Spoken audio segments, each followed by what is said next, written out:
Hello, everyone. I am so glad to be here today and that all of your lovely faces are here. Okay, so just like Koksum said, and Max, that, we're going to be talking about some difficult subjects today. And I just want to just remind everybody to take care of themselves. This is also putting that out there as a trigger warning. I'm going to be obviously mindful of the language that's going to be used, but there's also going to be some language that's going to be in here that's real to this topic, that's real to the everyday lives of individuals, that's real to what traffickers use at times.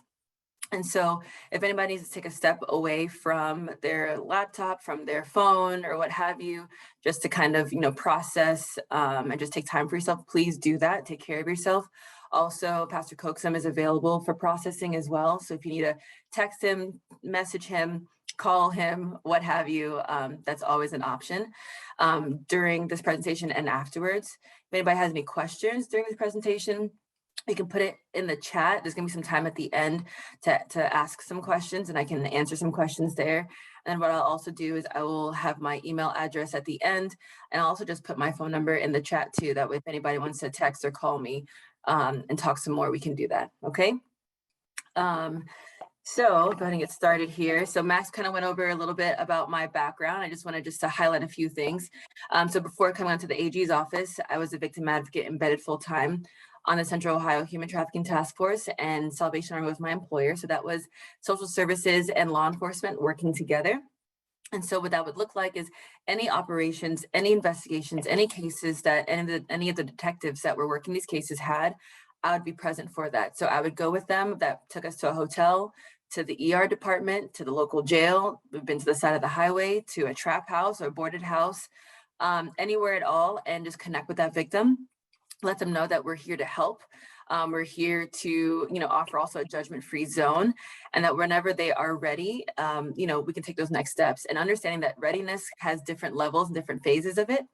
And I would just work with that victim from the start of that case all the way through the investigation and then through prosecution.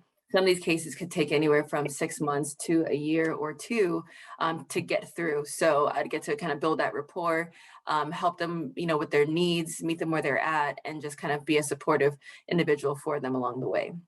And so before coming to Ohio, I'm from South Florida, and in Palm Beach County as the victim witness coordinator and a victim advocate. I got to work on different kinds of cases in our domestic violence unit, as well as our county court misdemeanor crimes unit, where we handle cases like stalking, dating violence, assault and battery, criminal mischief, etc. So I worked with a different variety of victims during my 12 years, almost 12 years of being a victim advocate. And so now at the Attorney General's office, I'm the Director of Victim Services for the Human Trafficking Initiative. And so now I get to have a statewide impact on how victims are served, what are some of the gaps, recognizing and figuring out what are our gaps and some barriers that exist, and how can we strengthen that response. So what is human trafficking? If anybody here has heard of human trafficking before or think that they know what it is, feel free to put in the chat as to what you think human trafficking is. And I'm just going to kind of go over a few basic things. So it's a multi-million-dollar industry, it might even be billion-dollar industry, and it's global. Okay, it's a situation where people are treated like goods, they're treated like commodities. It's when a person forces another person to engage in sex for hire or to work for little or no money. And that's the difference between sex trafficking and labor trafficking. But something interesting is that the force that a trafficker uses doesn't always mean it's going to be physical. Many times it's mental and it's emotional, amongst many other things. So has anybody ever seen Law and Order before, or maybe even the movie Taken, right? And maybe the common belief or understanding regarding human trafficking is that there's kidnapping involved, right? If you've ever heard kidnapping being involved in human trafficking, feel free to put it in the chat and say, yes, I've heard kidnapping is part of human trafficking. So what we're going to talk about next then is myth busting and some of the myths that exist, and just to kind of go through what the realities of human trafficking entail. So here's a statement: human trafficking is people in a white van grabbing victims from the mall. Anybody ever heard that before or seen that on social media? I know we've seen many times with Polaris Mall, be careful when you go to Polaris Mall, someone might snatch you and you might be taken into human trafficking, things of that nature. This is actually a myth. Can this happen? Yes, but it's very rare, honestly. So when it comes down to human trafficking, the cornerstone of it is relationship building. And many times the trafficker actually has a relationship in some capacity with their victim. And so sometimes it can be just easier for people to think about stranger danger, right? And to think that someone's gonna roll up in a vehicle and snatch them, and by someone being kidnapped, that equals human trafficking. By no means does this mean to not be aware of your surroundings, right? So if there is someone that is following you in a vehicle or following you around the store or wherever you might be, still be aware of your surroundings, because they may want to do other types of illicit activity, other types of crimes, like a kidnap, like a murder, like anything else. But just to make sure that everybody understands that very rarely is there a snatch and grab situation when it comes to sex and labor trafficking. Human trafficking is both a domestic and an international issue. This is a fact. I know that anytime I speak to different groups, many of the beliefs are that this is a far off issue. This is an issue in a different country, in a different part of the world, but it happens right here in the United States. It happens right here in Ohio. It happens right here in Franklin County. It happens right here in Columbus. It happens in the Hilltop. It happens everywhere around us. Human trafficking always involves chains or physical restraints. I know growing up, I used to watch Law & Order SVU all the time. I wanted to be Detective Benson, and Detective Stabler in my mind was like my uncle, right? And I wanted to just go through doors and save people and all that kind of stuff. And many times in these episodes, there were images of women that were chained to a pipe in a basement, or people that were chained in a semi-truck, and it always involved some sort of chains, or people that were tied up and locked away. And quite often it may not even involve any physical restraints. And so part of this myth, as people continue to perpetuate this myth, it actually creates a barrier for victims to identify that they are being victimized, because to them, if it's commonly known or commonly talked about that it involves chains and physical restraints, and that's not part of their story, they think, well, I probably wasn't trafficked. This is just a situation with my boyfriend, with my girlfriend, whoever. And because there's no restraints there, they don't believe sometimes that they have been trafficked. Human trafficking happens to both males and females. Just like with other types of crimes like domestic violence and sexual assaults, it's underreported for males, but it happens to our boys and our men, happens to our girls and our women as well. And human trafficking happens only in big cities. This is a myth. It happens in our rural areas. It happens in our suburban areas. It happens in our big cities. It happens all across the board.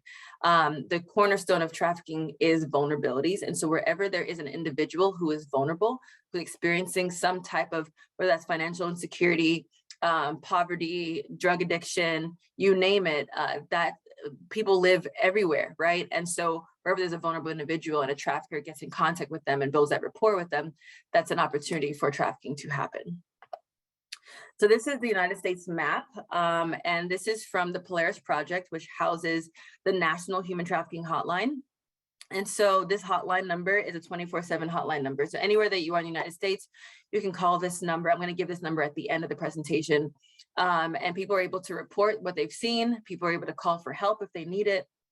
And but this number, this map here just shows all the calls that have come out during 2019. And so the more calls an area has, the hotter the map, the hotter the area. And so you can see, where is Ohio? Ohio, you see, it's kind of the orange red area. And you can also see that there's some other places that has it, like around New York, there's Florida, California. And again, this is from 2019. So there's also going to be a new map that's going to be coming out in regards to 2020, 21. Usually they're about a year or two behind.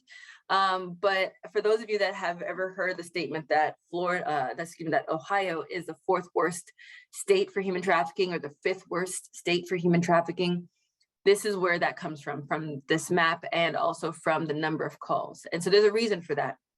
So I'm just going to give you guys some perspective.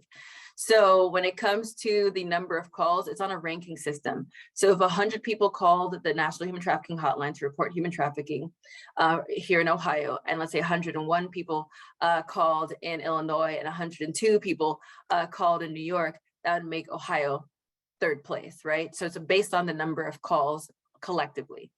Also, when it comes to all vulnerable populations, we have a population of people here in the state of Ohio that are struggling with substance abuse disorder, right? So that is a vulnerability that a trafficker can be able to use to exploit someone.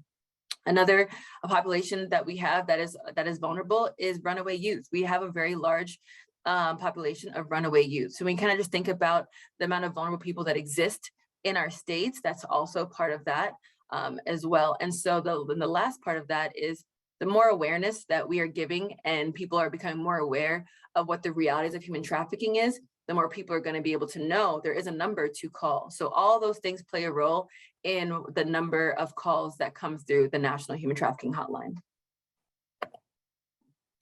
Okay, so here's some terminology that I'm just gonna go over. So we have a pimp / a sex trafficker. So if you ever hear the word pimp, you can be able to equal that to a sex trafficker. Commercial sexual exploitation is just another word for sex trafficking because it's someone who is being exploited through commercial sex. Domestic servitude is when you have somebody that is working in a home in some capacity. So that might be they are nannying, that might be they are doing elder care, they have to clean or take care of the lawn service and things of that nature. That's considered the domestic servitude. Then also the terminology dope or dope boy. So dope means drugs of any kind. There was a time period where dope, was very specific to a type of drug, but now it's more commonly used for any type of drug. And so when a prosecutor or law enforcement is working with a victim and there's drugs involved and they use the word dope, they, ask them further questions to clarify what types of drugs they're talking about. A dope boy usually is an individual who is selling those drugs. A trap house, and a bando. These are, a bando is short for abandoned building, is slang for abandoned building. And so these might be locations that are boarded up or that nobody's living in, but there's other types of illicit activity that's happening in and around it many times. Sometimes people also just use it to take shelter as well if they're homeless. And so these are locations and areas where trafficking may be taking place. Fictional debt and debt bondage. So what that is when you have a trafficker, this could be somebody regarding sex trafficking or labor trafficking, they let their victim know that you owe me, right? And so what happens is, as they're the ones keeping the books, so maybe they gave free drugs in the beginning, or maybe they bought them a bunch of different things, or they allowed them to live someplace. And at some point they said, well, you owe me for all these things that I've done for you, and you have to work it off by doing what I tell you to do. And so this victim ends up being in a constant state of fictional debt because they can never get out from underneath it.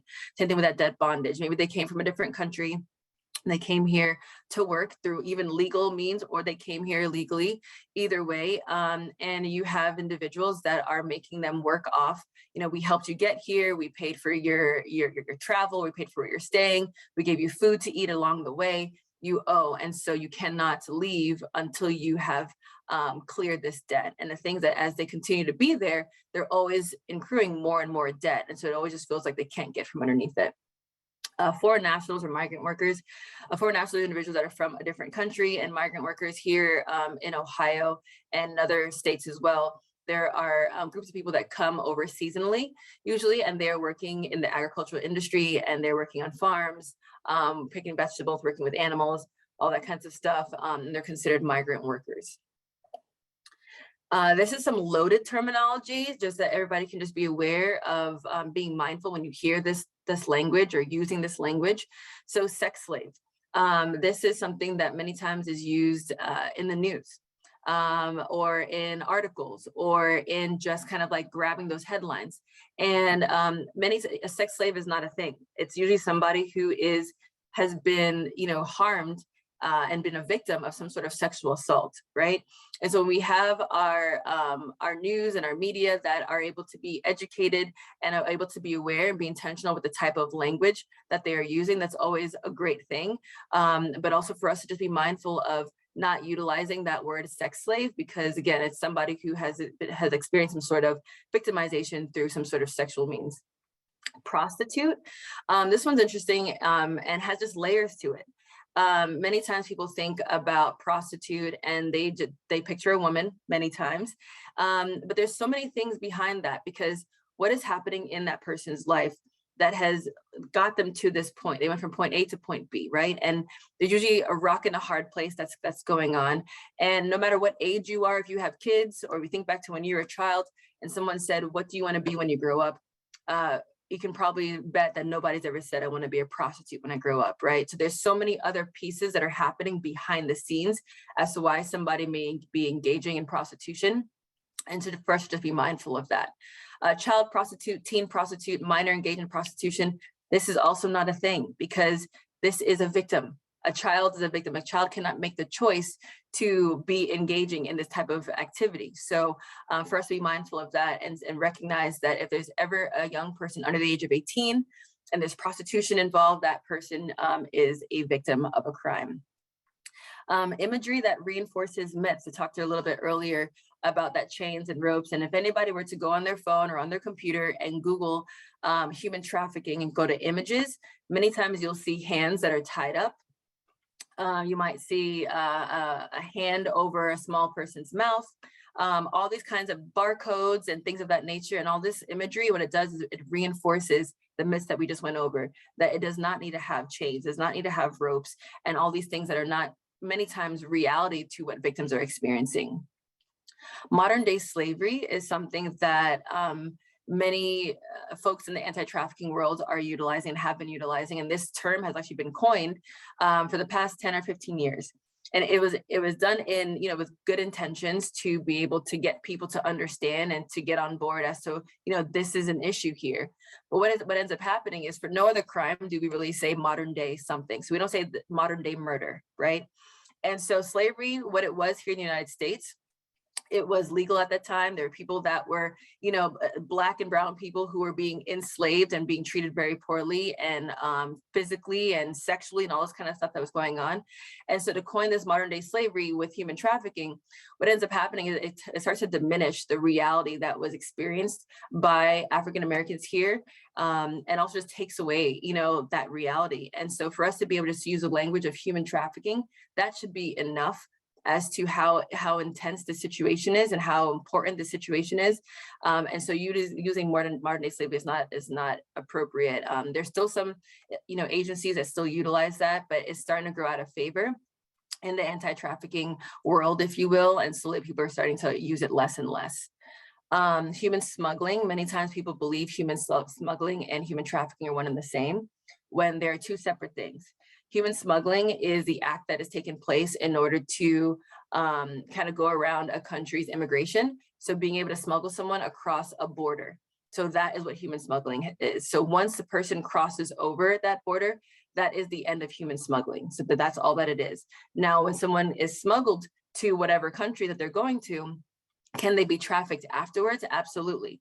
But the act in itself, human smuggling, is just a crossing over borders and avoiding that immigration rules for that country. Lastly is the term rescue. Many times you might hear that, there's been 25 victims rescued, or there was a victim that was rescued from human trafficking. Rescued is super layered because it doesn't all usually happen in one swoop. I know for me, when I started working on the Human Trafficking Task Force, I had this image that we're gonna go to this location, we're gonna open the door, and the people inside are gonna be like, thank you so much for being here, and we're gonna whisk them off, and we're gonna go right off in the sunset, and they're gonna be in a safe and a healthy place. It many times would take so many interactions, at least 6 to 7 interactions with the same individual before they were ready to take a next step. And so rescue kind of just gives this imagery that people are taking a person from one place to another place, and they're no longer being victimized, everything is fine, and and things like that. And so we just got to be mindful of rescue. Many times law enforcement may also use the word recovered instead, that they recovered a juvenile that was in a situation, and that person is now getting connected to resources and receiving help. This is the AMP model. So this kind of just breaks down how trafficking happens. And this is the federal definition. Later on, I'm going to go over Ohio's state definition, but it also includes a lot of these pieces. So the AMP model stands for action, means, and purpose. And so what it is that a trafficker has to take one of these actions. They have to either induce, recruit, harbor, transport, provide, or obtain. They can do any one of these things, and all a prosecutor has to do is prove that they have done one of these things or attempted to do one of these things by the means of force, fraud, or coercion. So you have that physical force, You have fraud. Fraud will be an example of somebody who applies for a job. Let's say they apply to a job to work as a nurse, and they go to that location to start working. And what's happening there is that they're not able to work as a nurse. They're being told they have to do other things. That would be an example of fraud. And then coercion can include threats of violence. It could include utilizing drugs as well as a means of control for that individual. And so they take this action for this particular means for the purpose of commercial sex trafficking or for labor trafficking or labor services. So this slide says society pimp culture. So again, here's just an example of language that we're going to be using throughout this presentation. And so if you've ever heard the word pimp, many times people think about the imagery that's down here on the bottom. You have somebody, an adult in like a flashy suit, and there's also a costume for a baby as well. And back in the 70s and the 80s, there were individuals that were dressed in flashy suits, and there was a players ball, and there was pimp canes and pimp cups and all that kind of stuff too. And so today, someone actually could be standing behind you in line in Kroger, and they're not wearing a flashy suit, and they could be a pimp or a sex trafficker. And also this concept of pimping equals, bedazzling something or putting a little zhuzh on something. So you have an example here at a wedding: pimp your cupcake. There is pimp your LinkedIn profile, pimp your drink. There's a book here that says Pimp My Rice, over 100 inspirational rice recipes from around the world. There's a TV show that was called Pimp My Ride. And what they would do with these different cars, is they would do all kinds of interesting things, like putting a fishbowl in the dashboard or making it glitter or what have you. Then there's also a play on a sorority or a fraternity. And there's a language in here that begins with letter H. So just want to put that out there before I say it. And it's a play on, again, that sorority or fraternity. And it says Kappa Slapaho on there. And so this concept of what a pimp does when they flap someone, when they're actually utilizing force and some sort of physical violence to take control of that person, and people kind of use that as a lighthearted thing. They think it's funny, and it's not. And so there's also a word on here that says thought, T-H-O-T. And so for those of you who don't know what that word is, if you have any young people in your life, they may know what that word is. If you're a teacher, you probably know what that word is. But it actually stands for that hoe over there. And so it's a way of being able to identify someone that people believe is promiscuous, they get around, what have you. And no matter what age group you are in, you might be able to think back to your middle school years, your high school years, people at your school, at your church, in your community, in your neighborhood, in your family, where somebody, would coin this individual, usually it's a female, that they would get around. They were loose, they were fast, they were fill in the blank, whatever way people were describing them. And they were 14, 15, 16, 17 years old. And how many of us as individuals, or even in our communities or our peers or our schools, stop to ask the question of what has happened to this individual? What have they been exposed to? What's going on in their life as to why this type of sexual activity is considered normal for them at this age? So we can just be mindful of that and be intentional with that, and we can be able to have that compassion for those that are in and around our lives. So this is called Maslow's hierarchy of needs. And these are our basic human needs that we all have, okay? And so the cornerstone of trafficking is vulnerabilities. And I don't know about you guys, but I've felt vulnerable before in my life, right? We've all at times have felt some level of vulnerability, whether that's for a season of time, a couple of weeks, things that are going on in our families, in our personal lives, what's going on. And so this basic level is where we find our physiological needs. We all need air. We all need water. We all need food. We all need shelter. We all need a safe place to sleep. And so what a trafficker is going to do, no matter what level of need that somebody's in, they're going to try to build that rapport with that individual, find out what they are in need of, meet that need, and then over time, then exploit them and take advantage of them and make a profit. And so on the next level up, we have safety needs. We have personal security. We all desire to feel safe. Employment as well. I know with the pandemic, a lot of people ended up losing their jobs or being in situations that were difficult for them financially. Resources. So again, a trafficker is going to come in and find that out. So there was a trafficker that our task force investigated, and he's currently serving prison time.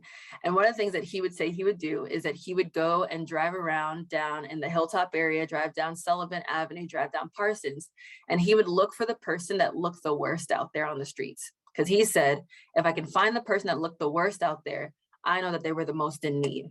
And then he'd be able to offer something. Hey, you look, things are going on and you look like you're not doing okay. I have a safe place for you to go. I have food for you to eat. I have a place that you can be able to have clothes and get hygiene items. And he would utilize that to build that rapport, meet that need, and then later exploit them. The next level up is love and belonging. We all desire to have friends. We all desire to have some sort of intimacy, a sense of family, sense of connection. So we think about like our youth, right? If you think about, let's say, our youth that might be in foster care, could this be an area where they may experience, you know, a serious need in this area? So traffickers, again, are always going to try to find out, where are you in need? How can they meet that need? And then exploit that individual. Above that, we go to our esteem, respect, self-esteem, status, recognition, strength, and freedom. And above that is self-actualization, the desire to become the most that one can be. So I worked with a survivor, and when she was a juvenile, nobody in her family ever finished high school. And she wanted to be the first person to finish high school. And instead of having her family members, her uncles, her aunts, her parents telling her, we believe in you, you know, you can do this, they said to her, you're trying to be better than us. You will never be better than us. You don't mean anything. You're not worth anything. And they would just put her down over and over again. And then she meets this guy and he says to her, I see you. You're valuable. You're smart. You're intelligent. You're capable, right? He told her all the things that she needed to hear based on what she shared with him. And he said, you know, I can even help you finish school. You want to get your GED? I can help you with that. I will pay for that. I will be there for you. And that was how that rapport and that relationship started. And that friendship then turned to boyfriend, and then turned to, you know, he saw value in a different way. He saw dollar signs, right? But that's how it all started, with someone finding a need, meeting that need, and building that rapport. So with our LGBTQ youth and even our LGBTQ adults, you know, there's an added layer of vulnerability. Why is that? Well, one reason is they are more likely to also experience homelessness than their peers. And that's because many times when their family does not accept their sexual orientation, a lot of times people are kicked out of their households, right? And when they get kicked out, they may be able to go to a friend's house, and they may go to a friend's house, they can stay there for a little bit, but then eventually that parent might say, hey, your friends overstayed their welcome. It's time for them to go. Then they go to another friend's house, another friend's house, another friend's house. Eventually, they may actually run out of friends' houses to stay at. They may end up homeless on the streets, or having to go into some sort of program or go into the shelter. And so out of our population of youth, 5% of youth experience homelessness, and 40% of that 5% identifies LGBTQ+. And they also experience harassment and bullying and different forms of abuse, not just at home at times or in their communities, but also at school and just in public. And so it just adds another layer of that vulnerability. So with labor trafficking, these are some common industries, believe it or not, that you will find labor trafficking. One on here is agriculture. Ohio has a lot of farms here that have agricultural work, domestic work. We talked about that earlier already. Construction, this was one that I learned about that I was like, wow, this just blew my mind, but also totally makes sense. If you have, you know, a place that is, they're trying to build a building, and they want to build a building, you know, for the lowest cost. And so then they contract out for workers to come, and that person subcontracts out and subcontracts out and subcontracts out. So you have this layer of separation from the owner, if you will, and the people who are working. And through all this subcontracting, many times individuals that end up working on construction, I know Columbus has a lot of construction happening, you know, all over the place, and there's construction happening all over the state. Those individuals many times are going to be working, and they may not be getting paid. Like they may not be getting paid all of their money. They may have to be working long hours that they're not allowed to have any breaks or have the proper equipment. So all that is actually pretty prevalent in construction. Hospitality as well. This is where you have our hotels and our motels, that sometimes the individuals that are working there and cleaning the rooms are actually experiencing labor trafficking. Traveling sales crews. This is when you have somebody who comes to your door and they're trying to sell something. And it's not, you know, it's a little bit different from when you have your local high school, you know, football team that is selling candy bars and that kind of stuff. With traveling sales crews, they are brought to a certain area and they have to make a quota. They have to make a certain amount of money. And if they don't make that certain amount of money, then there's consequences. And they're usually brought from city to city, town to town, even across state lines as well. And many times you have young people are targeted because they recognize that you're young. You may not know all the rules and regulations of your rights as, you know, an employee. You may not know what the labor laws are. And also they may also try to target youth that are homeless because they say, you know, who else is here to watch over you? We'll take care of you, we'll help you out. Janitorial work is another area. There's a lot of times where janitorial work is happening after hours where nobody else is present to see what's going on. Restaurants and food service, there are times where you have workers that are working in the kitchen or in the back, and they're actually sleeping there because they have no place else to go, and they are being forced to sleep and to work long hours. Health and beauty. You may find this in the nail industry as well, and in all kinds of things. And the last one that I learned about also is carnivals. Anybody here enjoy going to a carnival or a festival? And when you think about the workers that are there that are traveling from state to state or different parts of one state, the amount of time they have to work, the amount of hours they have to work, the conditions that they're exposed to, where they're able to sleep, are they being paid? So these are just a couple of those industries. There's actually about, I think, 25 industries where it's really prevalent. This is just a few of them. So here are some signs of labor trafficking. The person may feel pressured by their employer to stay in a job or situation that they want to leave. Their earnings are withheld. There's fictional debt that's present. They may even have limited access to official documents, such as their passport or other identification. We see this often with folks that are from a different country, where the employer will say, hey, I'll keep your green card, I'll keep your, you know, your documents safe for you, and I'll put it in a safe. You can't trust people here, but I'll keep it safe for you, and I'll put it in our safe. Well, many times that individual does not have access to the safe. It's one thing to have the key code that you can access it whenever you want to, but it's a way of asserting power and control in that person's life. So now they are not able to access their documents, or they're also being told, you know, you can stay past your visa. I'll keep you employed, don't even worry about it. But once that visa expires, then they say, okay, now I can threaten you with deportation because you are here illegally, and they utilize all those things for power and control. They may also work long continuous hours and in different levels of isolation. They may be monitored by another person when talking and interacting with another individual. So if they get pulled over, let's say the driver who has a bunch of workers in their car gets pulled over, the driver is going to be answering for everybody else in the car. They may be getting, again, threatened by their boss with deportation or other harm. There are times where the trafficker or the employer may say, you know, because you didn't do this properly, or because you're complaining about working all these long hours, I'm going to cause physical harm to your coworker, and you're responsible for what happens to them. They also might be working in dangerous environments without that proper safety gear, without proper training, without adequate breaks. And why is that? And that is because if an employer or a trafficker believes that you are disposable, they're not going to spend any money to make sure that this individual is safe. And so disposable equals, we're not going to give you the proper safety gear. You're going to be exposed to certain chemicals. We're not going to give you the breaks that you need, so that way, you know, you don't have to work 15 hours straight. They also might be living in inhumane conditions provided by that employer and experience signs of physical and emotional abuse. So these are two case examples. One of them actually happened here in Ohio. I'm gonna start with the first one. It's called the Men of Adalissa. It happened out in Iowa. If you wanna Google this and look it up, there's an amazing documentary. These are 31 men with intellectual disabilities. They were being trafficked for about 30 years. Some of them longer. And so they worked at a turkey processing plant, and they were being paid about $65 a month. Where they lived was just so terrible. It was unsanitary. Things were falling apart. They were experiencing abuse as well from their employer and from their supervisor, who would just come and just like hit them all the time. And they were there from 1969 to about 2008. And some of them, once they were outside of that and they were freed from that situation, they were in their 70s. Some of them were in their 60s. And it was just such a sad thing to see. And the thing is that a lot of them, they attended a church that was close by. And so during this documentary, the church members are also interviewed, and they said, you know, we had no idea.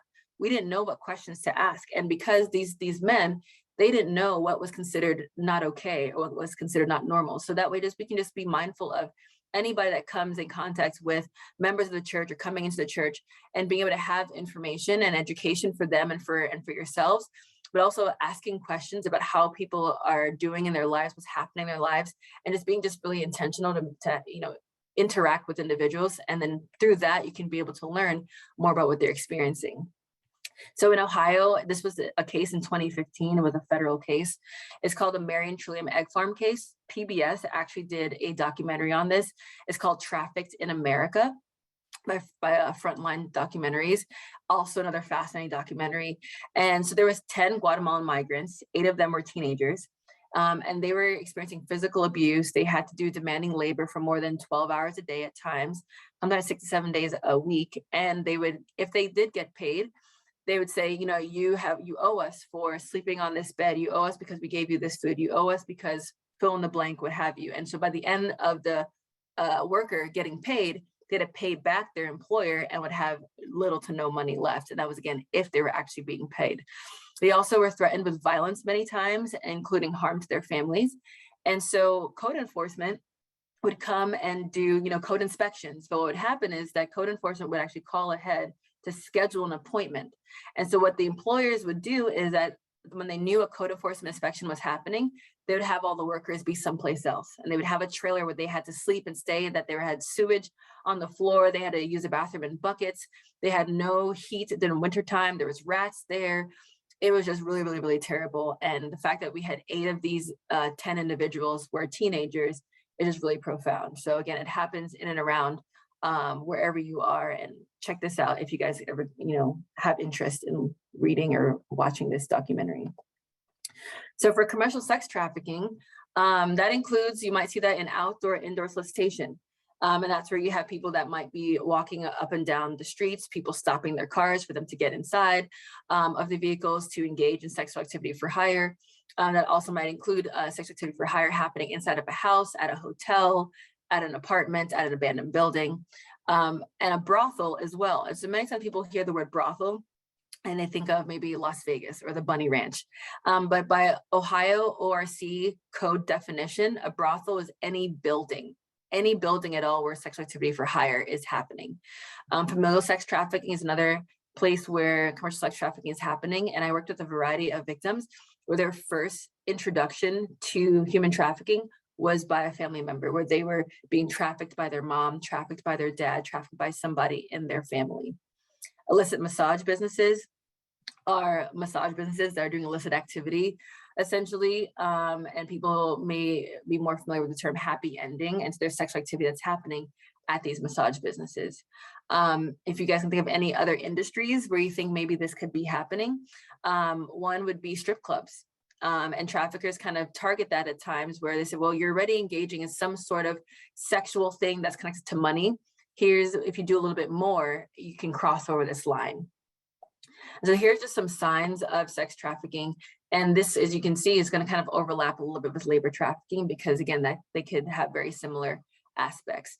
So the individual may have limited access or control to their identification documents or money.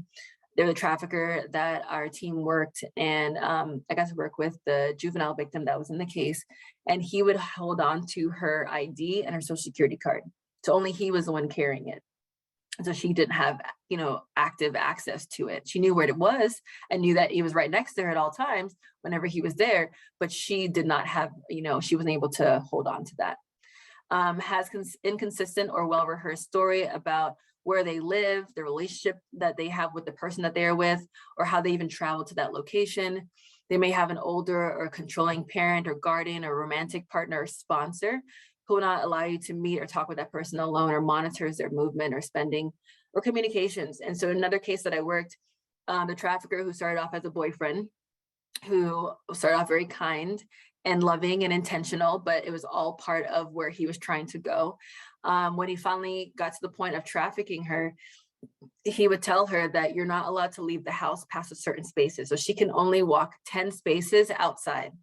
So it was like, technically you can go outside, the door is unlocked, but you cannot go so far. Or traffickers who know they may have their victims be able to walk around and to go places, but they know how far that place is. So another trafficker, you can go to the gas station, you can get what you need, but I know how long it takes to get to the gas station. And if you are not back within this many minutes, there's going to be consequences. So kind of with that. And so when people think about trafficking and this concept of the person being locked down, if we can be able to change that imagery, that understanding to even, let's say, domestic violence victims, many times they are not held captive, right? They are our coworkers, they are people that we might even go to church with, but there's a level of power and control that exists with fear that is, put into place by their abuser. The individual may also be in possession of multiple hotel key cards or prepaid credit cards. Those are the little like vanilla Visa cards you can get at the store. And so in order for a trafficker to book a hotel room, you have to use a credit card. And so these prepaid credit cards that you can get from the store, you can just load money onto that. That's how they would utilize that. They also may show signs of physical or mental or emotional abuse. They also may work in that industry, like we talked about before, where it may be more commonly pressured into performing sex acts for money, such as a strip club or illicit massage business. And so with our illicit massage businesses, the employers usually don't say, hey, you have to make money by this way. What they tell them is the only way that you get to keep any money is if you get tips. And the only way that you can make tips is if you do X, Y, and Z things. So, and you have money that you owe us and you have to pay it. So then it's kind of like, you know what you need to do. And if you don't do those things, there might be consequences. So with familial sex trafficking, that's when a parent or guardian or a family member who trades or sells or exchanges a child or even another adult for anything of value. So it's not just about money, but it could be for drugs, it could be for housing, it could be for material goods, it could be for safety or protection. And a lot of times child sexual abuse materials are involved. So child sexual abuse materials is a proper language for child pornography. And so there's a case that is happening out in the southeastern part of Ohio that one of my colleagues is the prosecutor for. And this drug dealer in this area, he knew that there are people, usually there are women that were addicted and they couldn't pay for it. So he would tell them, bring your child with you, or bring photos of your child, or bring your child so I can take photos of your child. And so this concept of sexual abuse materials is being a part of sex trafficking is quite common.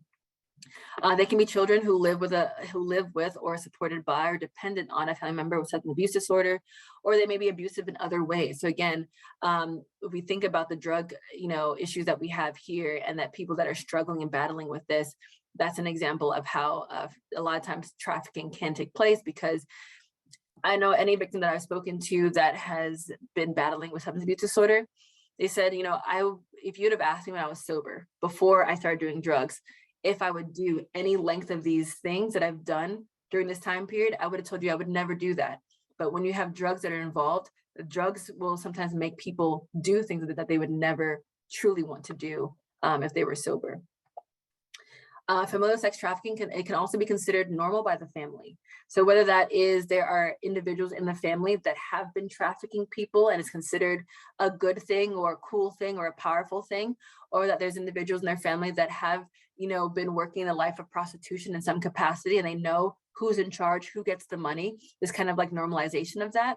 It could be generational, or even if there's a community where it's known that there is somebody who's in a place of power, and they're known to cause harm and traffic other people, and the community sees that nothing ever happens to that person. They're not being held accountable. And so the belief of like, it's never going to change. It's just what it is. And we just got to go along with it and just live in this situation. There's also a family bond with parents that's complicated with trauma bond. The child may even feel that they must provide for their family in some capacity. And they also may not even recognize that they're a victim or that their parents is a trafficker, the person in their family is a trafficker. The use of authority over a child to not disclose happens quite often. There's also loyalty to that parent or guardian as well. And so all these things are common within familial sex trafficking.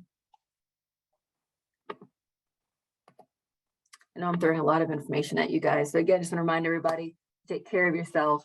If there's anything that is triggering or difficult to process, feel free to step away from your camera or, mute your phone and just walk away and do what you need to do some sort of self-care.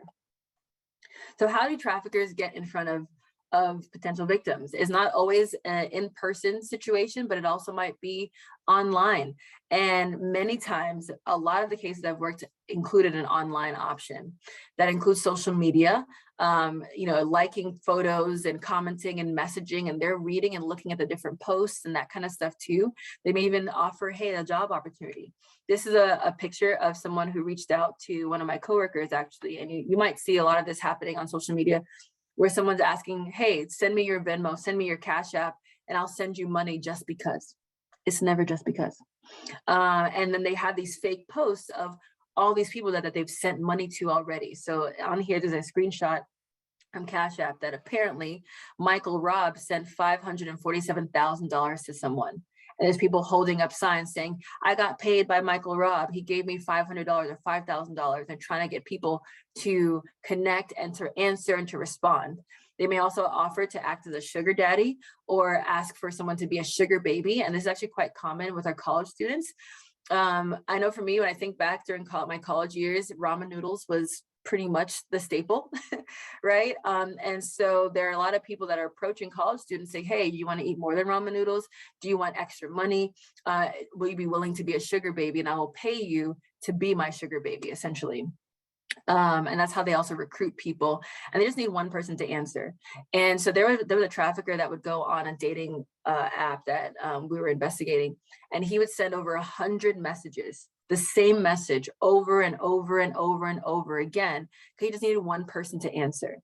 And one person to answer to start building that rapport. And so one victim can make a trafficker up to $200,000 a year. So again, they're just always looking for at least one person. Here are some apps that exist. Some of them might be common to you, some of them may not. You have Instagram, Snapchat, TikTok, Facebook Messenger. And this is not to say that all these apps are terrible, right? Is that people can utilize these apps for illicit activity and to try to connect and network and build relationships with individuals. Kik, Messenger is also one. Whisper, those of you who are not familiar with Whisper, it's an anonymous confession app where you can go on there and confess things that you've done, things that you've seen, things that you feel about yourself. And many times the people on there, they're targeting teens and adults, but the whole point is for people to post their thoughts, make videos, and kind of like reveal very private and like vulnerable pieces about their life. The calculator app. I know if anybody here has a cell phone and you were to go on your cell phone, we all, for the most part, have a calculator app on our phones. And so this calculator app that looks like anything that maybe we already have on our phones, but this one's a little bit different. It has a hashtag or a number sign at the end of it. And what it is actually, it's a secret place to store private messages, private photos, and private videos. And so someone could have a phone and you would never know that they have a hiding place, and you just think it's a calculator app, but really it's this particular app, and it can be a place again to just have private things. There's a code that is needed to get into that calculator app, and many times it can be used for sexting and for pornography. The Photo Vault is another app that is also used to store private content as well, and usually is used to hide illicit material and all types of things on someone's phone. Omegle is another one. Discord, I know a lot of people who play video games, they may be on Discord. And so what this is just trying to reiterate is that any app, any social media account, anything that has a chat function that people can be able to communicate, a trafficker may utilize the opportunity to communicate with someone and get to know them, and as they're building that relationship later on, see if they can be able to exploit them. Among us, a lot of kids, you use this as well. We do trainings for 5th graders, 6th graders. We were just in Cincinnati on Thursday, and we did 5th and 6th graders. We did 7th through 9th, and then we spoke to the 10th through 12th graders. And every single person in the entire auditorium, when we asked, do you have these apps or do you utilize these things? Everybody raised their hand. Do you have some sort of social media? Everybody raised their hand. And so talking about privacy and talking about how to be safe is an important conversation to have with your kids and the people in your life. Gaming platforms. This is to also explain that, traffickers utilize Xbox and PlayStation and PC, and they're on Fortnite and League of Legends and Minecraft and any other type of game, Roblox, that kids and adults and young adults are utilizing. Again, it always comes down to the chat function and trying to build that rapport with another individual. These are example of dating apps: Bumble, Tinder, Plenty of Fish, Hinge. Again, they're going to be on there because they know people are looking for love and try to get in through that way. So with victims, many times, again, we talked about that vulnerability being the cornerstone. So there's some sort of underlying vulnerability that made it easier. Think about like a crack in the door. So just because you have a vulnerability does not mean you will be trafficked, right? Again, we all have felt vulnerable at some point, but that crack in the door might be the opportunity that a trafficker may try to utilize in order to build that rapport and then traffic an individual. I worked with another victim where her mom was a doctor, dad was a lawyer, lived in a very upscale part of Columbus, but they were never home. They were never home. And so she was looking for someone to be present. She was looking for love. She was looking for affirmation. And that was kind of how that trafficker came into that situation. They may have prior sexual assault. They may be from an abusive home life. They may be a runaway or have food or financial insecurities. And so there's something called ACEs. For those of you who've never heard of ACEs before, it stands for Adverse Childhood Experiences. It's a 10-question test that you can take. It's super simple and easy. You can find it at aces2high.com. And so, and it gives you a number. So based on the amount of ACEs you have, there's a certain score. So the more that you have, it's been known that you can be at greater risk for future victimization when there's a lack of healthy support, but also has been known to be connected to, criminal activity as well, has been known to be connected with health issues, all these type of things, and it can also be known to shorten your lifespan. So it's aces2high.com. Again, it's 10 questions, and it's pretty fascinating when you see how broad the questions are. So with ACEs and the questions, it targets 10 things. So the first 5 are about things that happen to the individual, to that personal place. So you have abuse, if that person experienced physical abuse, emotional abuse, sexual abuse, and then there's neglect, physical neglect or emotional neglect. And then there's household dysfunction, mental illness. Is there anybody in the home that was experiencing mental illness? And this does not have to be diagnosed either, right? For some of us who may understand what depression looks like and means, we may be able to think back to our households growing up and think about, I think my mom or my dad or my grandma or whoever was experiencing, a wave of depression or some time of depression. Incarcerated relative, that includes if a family member had spent even just one night in jail, if their mother was treated violently, and that includes threats, that includes things that are being thrown at mom, and even if she wasn't hit with anything, but the fact that there's this violent environment that is around mom as well. Substance abuse is another one, and then also divorce. Right. So we think about the rate of divorce in America, that at least a lot of people have at least one ACE. So these are all things that are looked at under the age of 18. These are adverse child experiences. These are experiences that you cannot control as a child. And what's interesting is that ACEs actually came out through an obesity clinic. And it was a situation where you had people that were losing weight. And when they would come back, they had gained all the weight back. And so the staff, they were like, what's going on? What are we doing wrong? Why are people gaining back the weight? Well, they were asking some questions, and there was a doctor that ended up asking one of the questions the wrong way, and ended up being about their past experience or any sort of history of abuse. And when the person answered yes, it was like, Then they started realizing that what they were looking at when it comes to the weight loss was just the symptoms, the weight gain, and people that were having, that were struggling with weight. It was a symptomatic situation because there was a root issue, and being able to get to the root issue can be able to actually help improve the weight loss in the future. So the majority of us have at least one ACE. That's like 64% of the population. And according to the CDC, 1 in 6 adults have experienced 4 or more types of ACEs. And so this study was also expanded through the Philadelphia study, where it looked at other factors like bullying, like racism, like the safety and health of your neighborhood, about foster care, all those kinds of stuff too. And you can kind of think about ACEs as a cholesterol score for childhood toxic stress, right? So depending on who your parents are and what their cholesterol and your genes look like, you may have someone that maybe mom or dad has a high cholesterol. And because of that, you also now have a higher rate for having a higher cholesterol.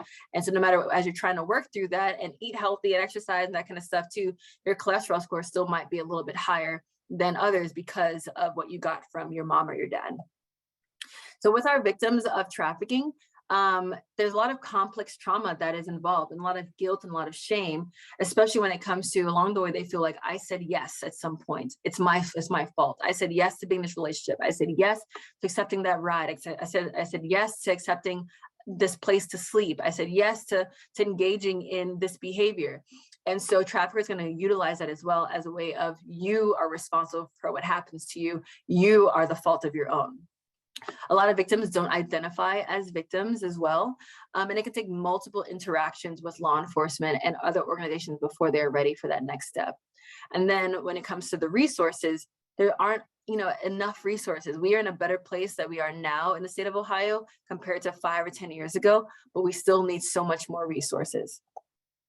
So some of the physical and psychological impact on victims include health problems, both for sex trafficking victims and labor trafficking victims. On average, when I would meet with a victim of sex trafficking, they would have at least anywhere from 3 to 4 STIs at one time. And you can just imagine that they were not receiving any sort of care for that over the time period that they had those diseases going on. The labor trafficking victim, they might be inhaling harmful chemicals. They may also have, injuries that were not healed properly. They also may have anxiety disorders. And this is an interesting quote because it's been cited by journal articles that the trauma suffered by a victim of trafficking is comparable to that of a war veteran. Why is that? That's because they're literally in survival mode every single day. They're in survival mode from the person who's going to buy sex from them, survival mode from their trafficker, survival mode at their workplace where they're, things are harmful, survival mode where they're laying down and they're sleeping where it's not safe. They're in constant survival mode. There also might be PTSD, shame, grief, fear, depression, helplessness, poor outlook in the future. I worked with survivors that said, I'm in a better place now in my life. And now they're ready to, apply for jobs, and they have community and they have support. But then the concept of the fear of, what if the person who's the HR person or the person interviewing me when I walk in is someone that I've done a date with, someone that has paid to have sex with me, someone that has caused me harm in the past. This concept of being afraid. Or even, I also worked with another survivor where on that road to recovery, and as she's building community and building safe places and building support, and then, there's a guy who starts liking her, she liked him back, and she's like, now I'm afraid of this next step, because usually the conversation of how many partners have you been with, how many people have you, had sex with, comes up, and she's like, I don't know the answer to that question because of what she's experienced, and being afraid of, will this person still see me for how they've been seeing me, and then learning about my background, how will they see me then? So again, this constant fear of next steps and outlook can also be present. Sleep disorders, triggers, addiction to the life, addiction to knowing how to make fast money, addiction, even sex addictions can be developed as well. And then you also have the trauma bond with a pimp. And so for those of you who've never heard of the terminology trauma bond, this is not just, specific to trafficking. It's where a victim may be experiencing really high highs and really low lows. So remember, we talked about a trafficker coming in and befriending that individual, being nice, being kind, meeting that need, building up that rapport. Those are those really high highs. Then you have when things start to change and there's these really low lows, where there might be physical violence, emotional abuse, mental abuse, all these different kind of things that are happening. So on the neurological level, our bodies create chemicals, right? We cannot tell our body, to not make dopamine, right? And so these things specifically are responsible for very specific things within our body. So endogenous opioids are responsible for pleasure, for pain, withdrawal, dependency. Oxytocin is responsible for bonding, is responsible for the love hormone. Dopamine is responsible for craving, seeking, and wanting. So these things chemically bond people. Has anybody ever been through something, maybe with your family, your coworkers, maybe your church, right? Where you go through something very difficult, and when you guys come out of it, you're stronger than ever, right? This is my brother, this is my sister. We're stronger than ever. We got love for each other in a way that we didn't have before going through this really difficult time. Well, when trauma is also involved, you have these chemicals, they become dysregulated, right? And these same chemicals are the ones that are being released when a woman is giving birth. You have something that's very traumatic happening to the body, but something very beautiful as well. And so this concept of these really high highs, really positive things, and these really low lows that are going on, these things chemically bond people. And so when I was working with victims, and in my mind, I was expecting them in the beginning to be like, hey, you know, I want this guy to go to jail. I want this woman to go to jail. I want them to serve time for what they did to me. But what ended up happening is they said, you know, I still love this person. I don't want them to get in trouble. I feel guilty that I'm talking to you guys and telling you about what happened because I love and I still care about them. And that was just like a difficult thing to kind of work through over time. So with trauma, the brain records things very differently when trauma is happening. We have our flight, fright, or freeze. There's also a fawn as well. Fawn is when you kind of go along with what's going on because that might seem like the safest option for you to do.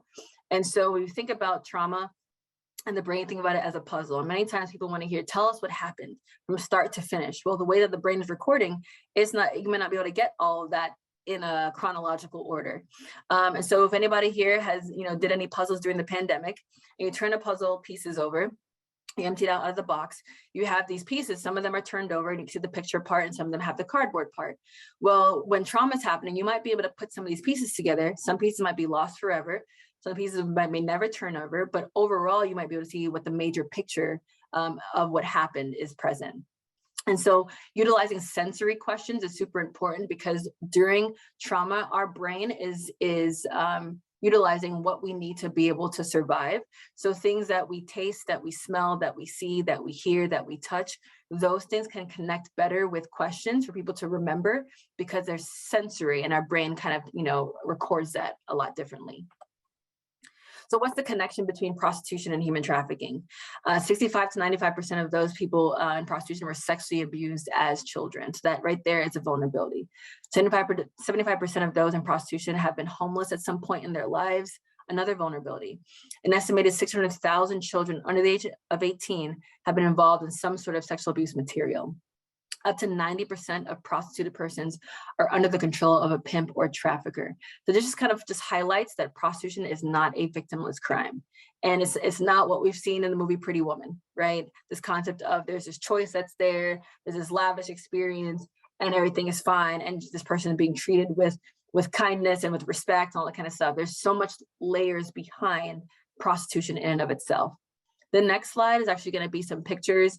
Just want to give it that warning. It's mugshot photos of someone, and you're able to see over time how things have changed. And so every time this person is arrested for prostitution, you get to see that change. I just want to just put that trigger out there first, and before I put the photo up on here. So this is Grace. We're gonna call her Grace. And from the first photo to the last photo, Grace looks very different, right? And in Grace's photos, you might be able to see signs of abuse. In the third to last photo, you see that one eye is almost swollen shut. The other eye has bruising around it. You can see that there's signs of drug use, signs of lack of hygiene as well. In the very last photo too, you might say like, Grace is not with us right now. Grace is vacant in her eyes. And so this concept of from the very first photo, this is still Grace. This is somebody's daughter. This is somebody's, you know, friend, somebody's sister, somebody. And maybe we might see the person in the last picture. We may walk past them and not think of anything, but for us to be just really intentional to understand and ask the question, what has happened in their life? They're currently in need. What is going on currently in their life as to why they're out here? If we can be intentional with that, we can truly begin to start making a difference. This next photos is Patricia. We're gonna call her Patricia. And Patricia looks really young in the first photo, right? And over time, you can see there's a change. And one of the things that people point out a lot is that there's almost a sense of vacancy and lifelessness in her eyes, right? And so the last three photos, you have the same side of her eye, the same eye has bruising on it. The middle to the second to last photo, her eyes almost swollen shut. And the two on the sides of her there, they have bruising underneath it. Someone's causing her harm to the same place every single time. So again, between Grace and Patricia, again, the fact that these are mugshots for being charged with solicitation or prostitution, it also means that throughout that day or that night, there are people who are buying sex from both of these individuals. And so again, how can we be intentional with talking about this, with seeing people and truly seeing them, truly seeing that this is one of God's children that is here, and they may not look the best right now, but there's something that's happening in their life, and how can we be intentional with that? And that leads us to buying of sex, the demand.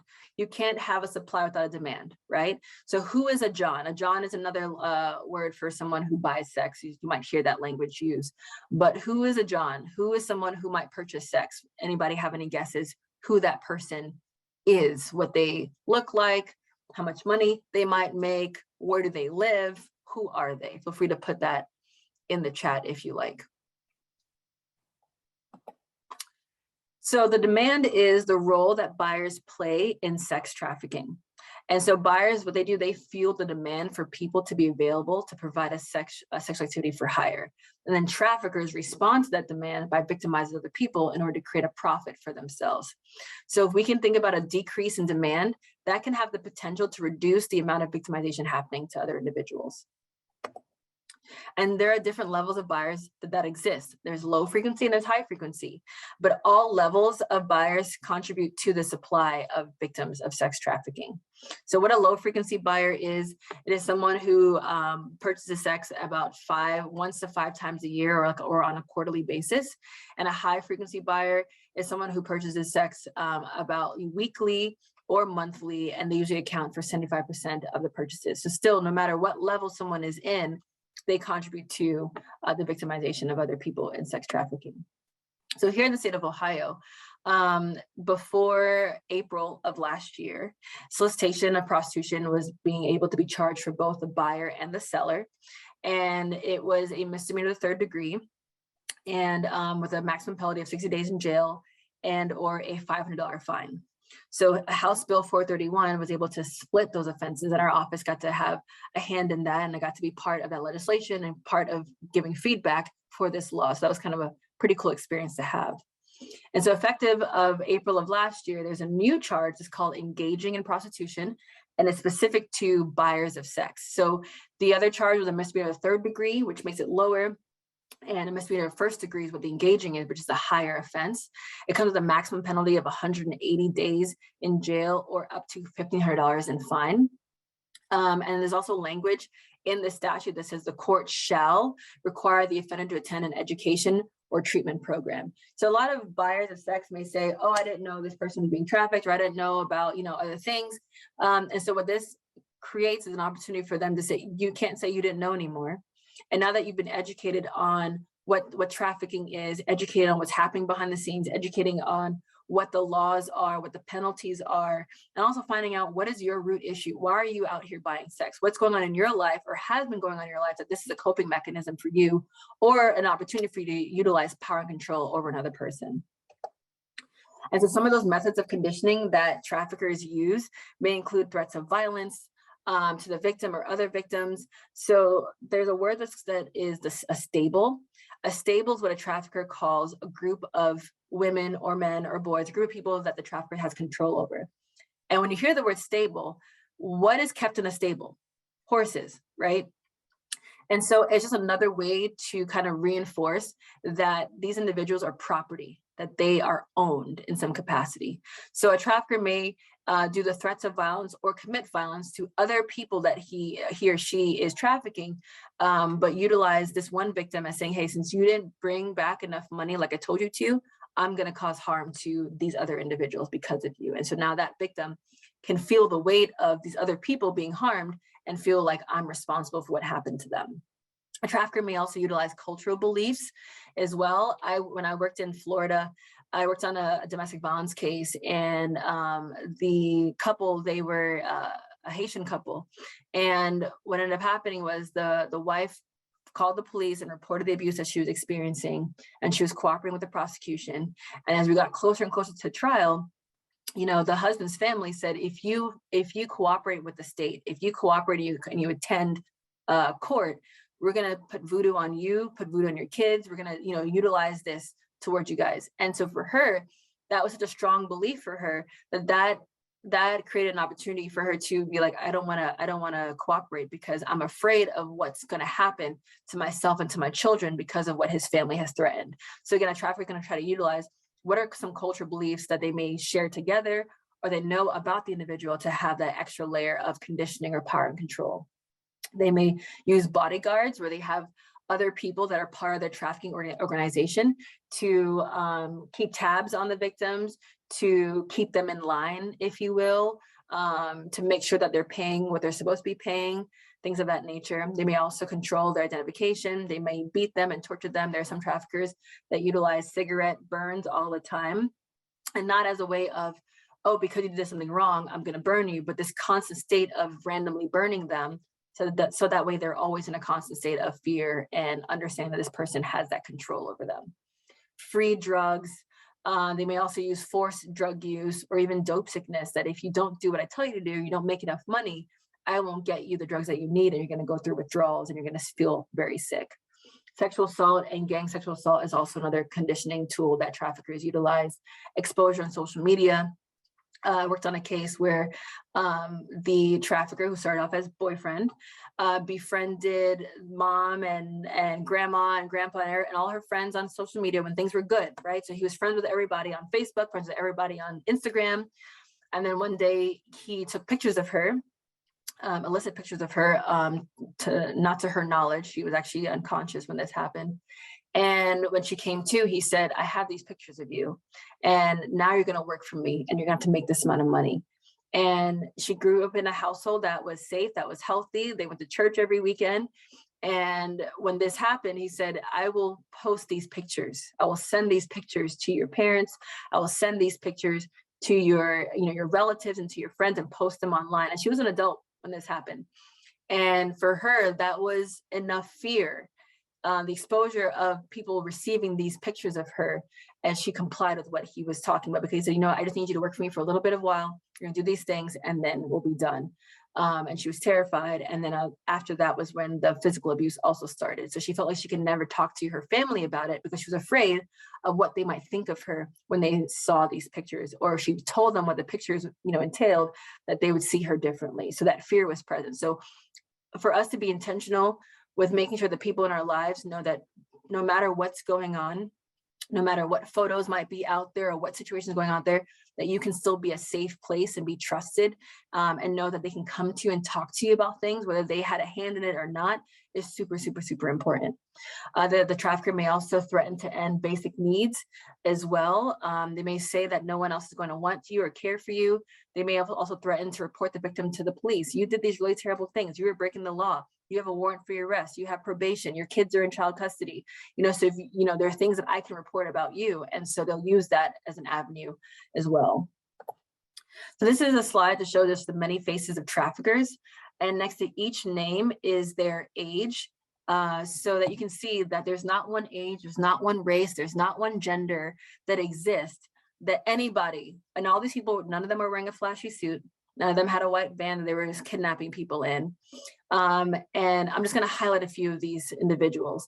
There's only one person on here that's not an Ohio case, and that's Miss Monisha Parker. She was 18 years old, and she was an honor student at her high school.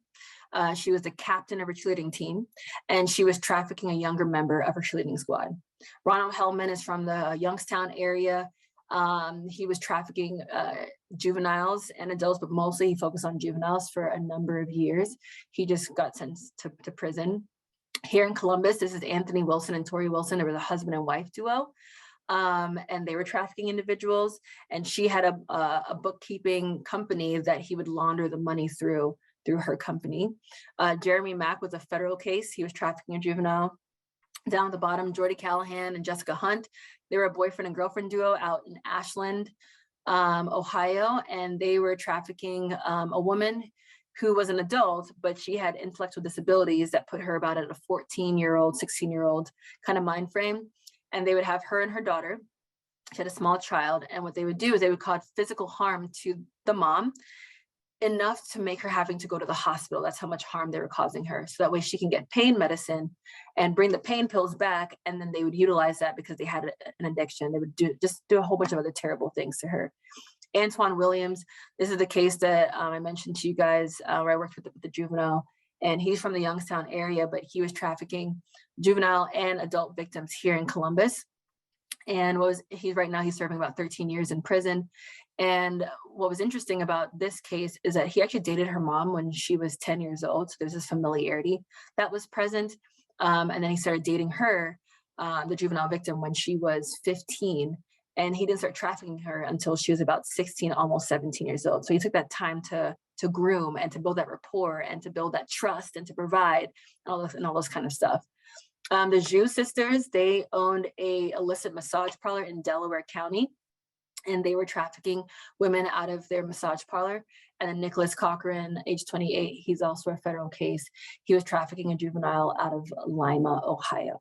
So again, just to reiterate, there's not one age, there's not one race, there's not one gender. Women are traffickers too, as well. And so just making sure that we understand that, and we can be able to create that information that we can share with other people in our lives, and not continue to share myths that are not correct or that are not part of the reality of what trafficking involves.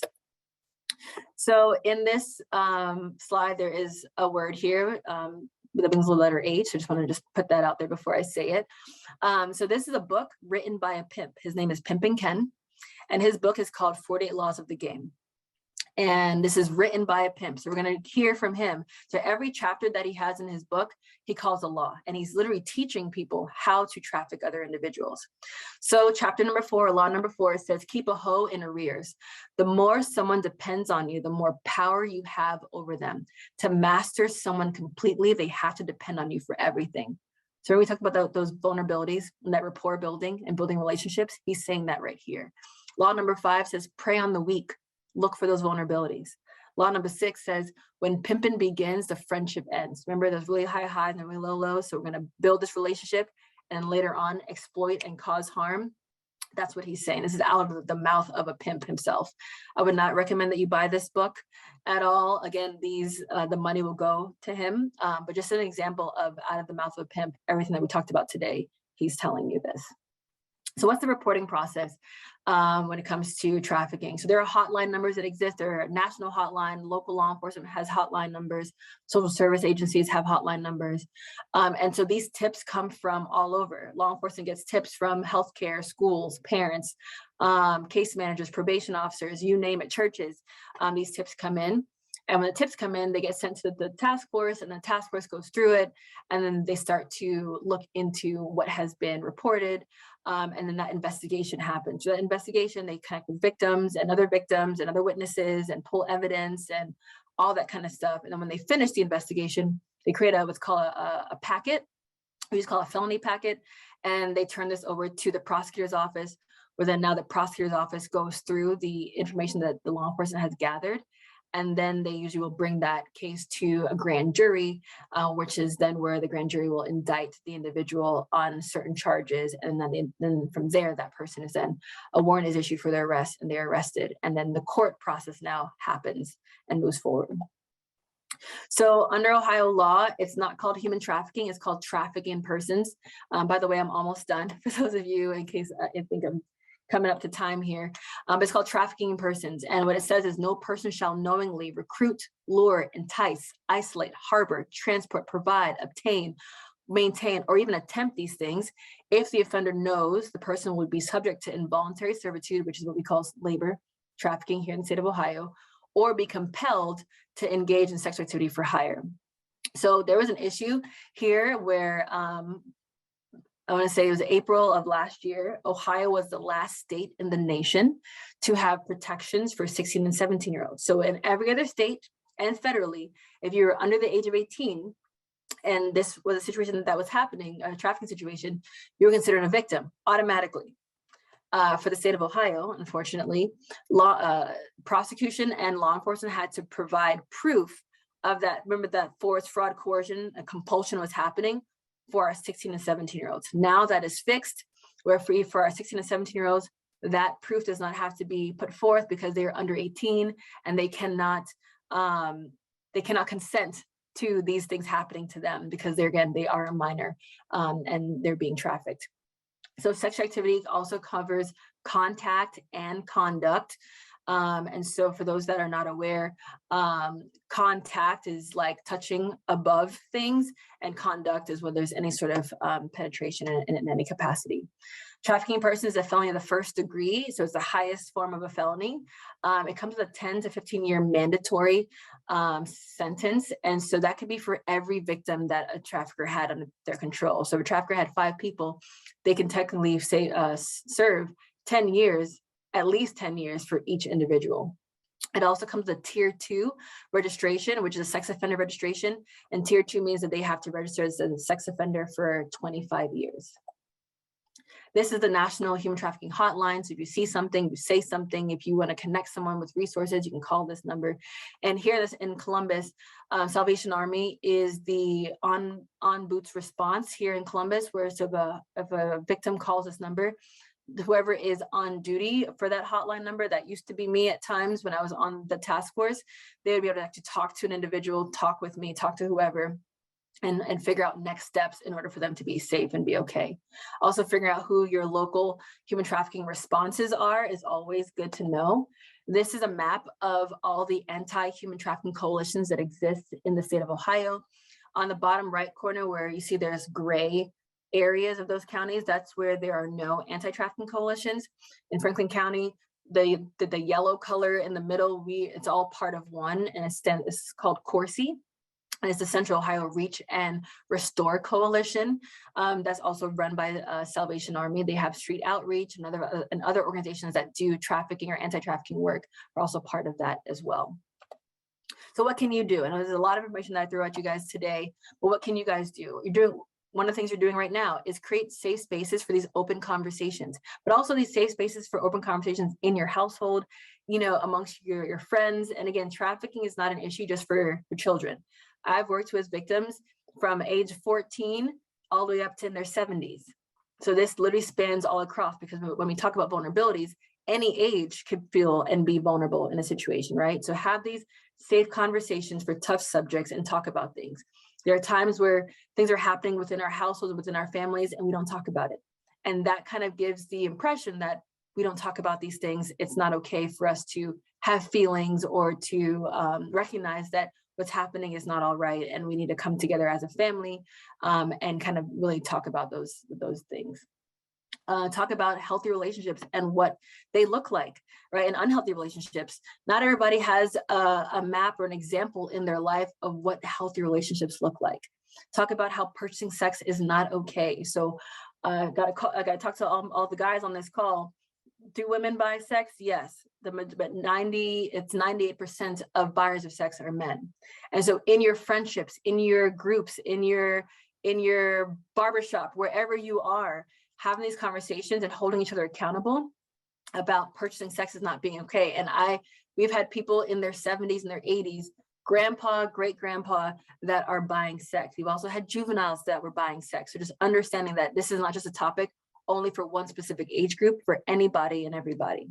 Talk about and learn about how it's important to take care of your mental health, and also talk about the dangers of pornography. A lot of buyers struggle with pornography and go from looking at things on the computer to now trying to do things in real life. So talking about the dangers of pornography. Talk and learn about labor rights and your labor laws. Have these conversations with your kids, with people in your life. Organize a hygiene or clothing drive for local agencies that serve vulnerable populations. Host an event in your community. Invite a speaker to raise awareness. I'm able to come and speak to any place and every place. Our team literally trains all over the state and even outside of the state. I just came back from Pittsburgh doing a training there, and I'll be in Texas in May doing a training there as well. And it's free $99. From the AG's office, you don't have to pay anything for these trainings. And lastly, connect with your local coalition or community organizations and see how you can be able to volunteer and have opportunities to kind of get involved in this work. So these are time for questions at the end. This is also my contact information for anybody who wants to email me. It's my work email, and then also our website that has a whole bunch of information, which includes a parent's guide on apps and what to be mindful of, also how to keep your kids safe online as well as some other documents that are available. So that is the end of my presentation. Thank you guys all so much for still being present and hanging in there. Any questions you may have, I am happy to answer.